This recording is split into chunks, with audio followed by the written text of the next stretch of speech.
Interesting facts about Henry David Thoreau.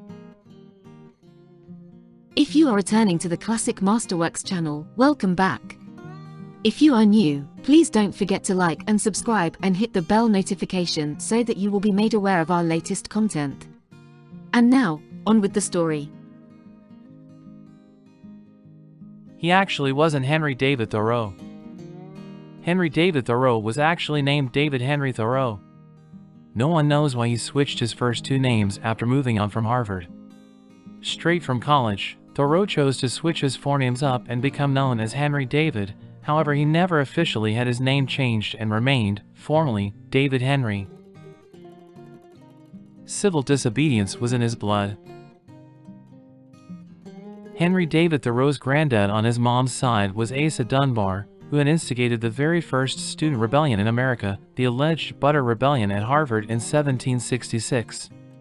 The protest was set off by the unfortunate food given to students at the college. It was a piece of particularly rancid butter that put Dunbar over the edge. One can see where Thoreau got his spirit of civil disobedience from. At Harvard, Thoreau graduated in the middle of his class. In 1828, Thoreau's parents sent him to the Concord Academy, where he impressed his teachers and he was recommended to prepare for college. Upon graduating from the academy, he entered Harvard University in 1833. There he was a good student, but he was indifferent to the rank system and preferred to use the school library for his own purposes. The youthful Thoreau was a devoted student at college. He concentrated on works of art and dialects, and amassed about 5,000 pages of notes on the material he'd gobbled up. Further down the road, he would decipher Greek tragedy, outstandingly Aeschylus' play 7 against Thebes, and compose on everything from Indian writing to Sir Walter Raleigh. Thoreau graduated in the middle ranks of the class of 1837. Friendship with Emerson. Ralph Waldo Emerson settled in Concord during Thoreau's sophomore year at Harvard, and by the autumn of 1837 they were becoming friends. Emerson sensed in Thoreau a true disciple, that is, one with so much Emersonian self-reliance that he would still be his own man. Thoreau saw in Emerson a guide, a father, and a friend. With his magnetism, Emerson also attracted others to Concord. Out of their heady speculations and affirmatives came New England Transcendentalism. In retrospect, it was one of the most significant literary movements of 19th century America, with at least two authors of world stature, Thoreau and Emerson, to its credit. Essentially, it combined Romanticism with reform. It celebrated the individual rather than the masses, emotion rather than reason, nature rather than man. Transcendentalism suggested that there were two ways of knowing, through the senses and through intuition, but asserted that intuition transcended tuition. Similarly, the movement acknowledged that matter and spirit both existed. It claimed, however, that the reality of spirit transcended the reality of matter. Transcendentalism strove for reform yet insisted that reform begin with the individual, not the group or organization. He didn't actually live in the wilderness. Contrary to popular belief, Thoreau didn't go live in the wilderness. Thoreau's most famous work, the 1854 book Walden, documents his time, more precisely 2 years, 2 months, and 2 days, living by Walden Pond, endeavoring to be self-reliant. It's a quintessentially American move, a mini-declaration of independence, and one of the key texts in the American Transcendentalist movement. However, Thoreau did not go and live miles from civilization, but just a couple of miles from his family home in Massachusetts.